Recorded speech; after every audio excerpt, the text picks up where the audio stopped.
저는 폭풍의 언덕이고요. 그 에밀리 브론테의 폭풍의 언덕인데 저는 약간 지고지순하거나 달달한 사랑 이야기보다 약간 좀 그 불편한 이야기, 후회 막심한 뭐 그런 스토리를 다룬 책을 읽고 싶더라고요. 그래서 일단 폭풍이라는 단어가 조금 이제 와닿아서 읽게 됐고, 줄거리를 잠깐 소개를 해드리자면 폭풍의 언덕이라는 워서링 하이츠라는 저택에서 이제 벌어진 사건들로 이제 이야기가 시작이 되는데, 그 주인공 캐서린 언쇼의 아버지 언쇼가 이제 히스클리프라는 아이를 출장 갔다가 주워오세요. 그래서 주워와서 캐서린하고 히스클리프가 유년 시절을 같이 보내면서 이제 사랑에 빠지게 되면서 거대한 이제 대서사시가 시작이 되는데, 결혼할 나이가 돼서 캐서린이 그 히스클리프를 굉장히 사랑하면서도 그 좀 약간 이제 출신이 모호하고 이래서 에드거 린튼이라는 건너편에 있는 귀족 집안으로 이제 시집을 가게 돼요. 그러면서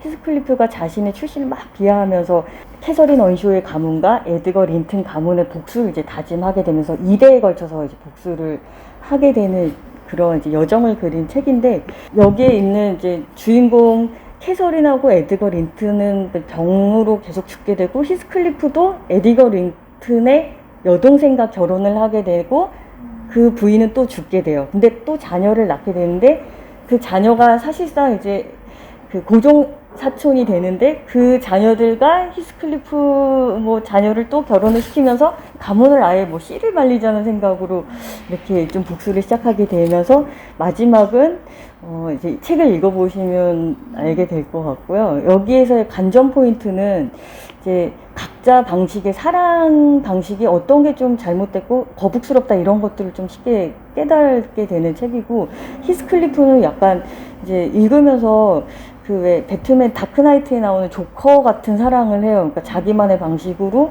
일방적이고 상대방을 배려하지 않는 나중에 좀 파괴적인 사랑을 하게 되고, 캐서린 언쇼는 좀 사랑에 눈이 멀어서 지고지순하지만 사리분별을 잘 못하는 사랑을 하게 되고, 또 그 캐서린 언쇼의 남편이었던 에드거 린튼은 그 캐서린이 분별을 잘 못하는데도 맞춰주고 그런 사랑을 하는데, 그리고 그 자녀인 또 캐서린 린튼은 그나마도 조금 우리 정서에 맞는 그런 사랑을 좀 분별을 해가지고 나중에 좀 해피엔딩 아닌 해피엔딩으로 끝나게 되고요. 그리고 이게 뭐 비극적인 사랑 막 이런 문구가 되게 많잖아요, 이 책을 설명을 할 때. 근데 사실상 이제 로맨스보다는 막 멜로물 이런 느낌보다는 그 가스라이팅이 되게 많고 약간 복수극이 계속 되다 보니까 이게 뭔가 약간 범죄 스릴러 같은 느낌이, 섬뜩한 느낌도 있고요. 그리고 일단 짜임새 있는 책 그 내용이라서 흥미진진하게 진행이 되기도 하고 그런 게 있고, 또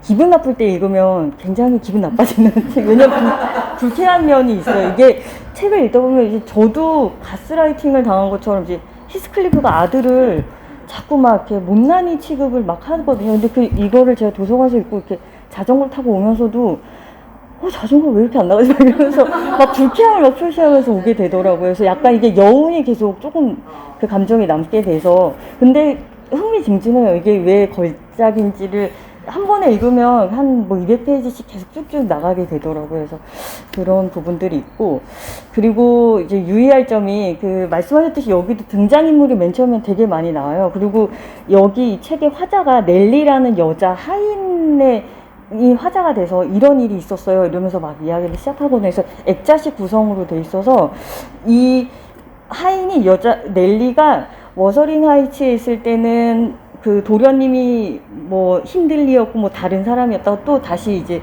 그 린튼 가문으로 또 파견같이 가요. 그럼 거기에 또 서방님은 또 다른 사람이고, 이래서 서방님, 도련님, 뭐 아씨, 아가씨 이런 게 유출을 하려면 이제 끊어서 읽으면은 자꾸 생각이 안 나거든요. 그래서 한 번에 쭉 읽게 되기도 하고, 그리고 여기서 특징이 뭐 힌들리는 어땠다 이렇게 나오기도 하지만, 뭐 히스클리프는 어땠다 이렇게 나올 때도 있지만, 그 악당은 이렇게 말했다 이렇게 막 나와요. 그래서 자꾸 이렇게 대명사식으로 나오게 돼서 이게 좀 헷갈리기 때문에 등장인물을 조금씩 정리를 하면서 읽으셔야지 혼돈이 덜 할 것 같고, 아니면 한 번 읽으면 끝까지 처음에 읽으셔야지 조금 정리가 될 것 같은 생각이 들고, 그리고 이제 저는 이게 로맨스라고 생각해서 사랑 관점에서 얘기를 해드리고 싶은데, 사실 그런 얘기보다는 복수극, 뭐 그런 거라서 책 소개를 그냥 하는 수밖에 없는데, 이 작가가 이제 에밀리 브론테는 제인 에어를 쓴 샬롯 브론테의 동생이고요.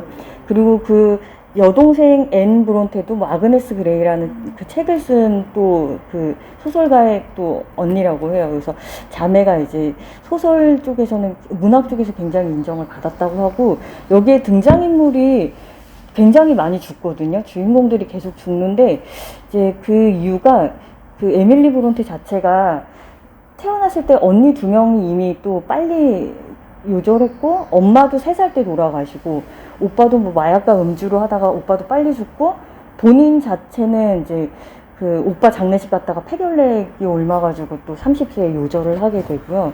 그래서 이 책은 죽기 1년 전에 쓴 책이어서 맨 처음에 나왔을 때는 너무 좀 지독한 복수극이다 이래서 비난을 많이 받았다고 해요. 그러다가 서머셋 mom에 의해서 나중에 재발견이 돼서 지금 뭐 10대 소설에도 꼽히고, 영문학 3대 소설이라고 하더라고요. 그 셰익스피어의 리어왕하고 멜빌의 모비딕, 그 폭풍영대 3가지가 그 소설 영문학에서는 3대 문학이라고 해서 꼭 추천을 드리게 되고, 또 작가의 상상력도 상상력인데 좀 이렇게 섬세한 그 감수성이 있는 게, 여기에서 히스클리프가 계속 복수를 하면서 가게 되는데, 그 히스클리프가 약간 실존 인물을 좀 그 영감을 받았다 이런 얘기도 있거든요. 그 에밀리 브론테의 증조 할아버지도 고조 할아버지가 양자로 주워왔대요. 주워와서 그 아들을 이제 그 이름이 뭐 웰쇼인가 뭐 그랬던 것 같아요. 웰슈였던 것 같은데 정확한 생각이 안 나는데, 그 데리고 왔는데, 그래서 양자처럼 그 집안에서 지내다가 막내딸하고 결혼을 했는데, 가족들은 반기지 않는 거예요. 출신이 또 그러니까. 그래서 반기지 않아서 이제 쫓겨나게 된대. 그래서 결혼을 했는데 아이가 없어서 조카를 또 입양을 하게 됐대요. 근데 조카를 입양했는데, 조카를 웰슈가 계속 정신적으로 학대를 했는데, 어쩌다가 어쨌든 그 조카가 이제 결혼을 해서 아들을 낳았는데, 그 에밀리 브론테의 아빠라고 하더라고요. 그래서 그런 이제 뭐 아빠랑 어렸을 때부터 이야기할 시간도 많고, 그래서 좀 문학적인 분위기가 있었는데, 그런 얘기를 들으면서 이제 이 소설을 썼다고 얘기를 하고 있답니다. 이상입니다.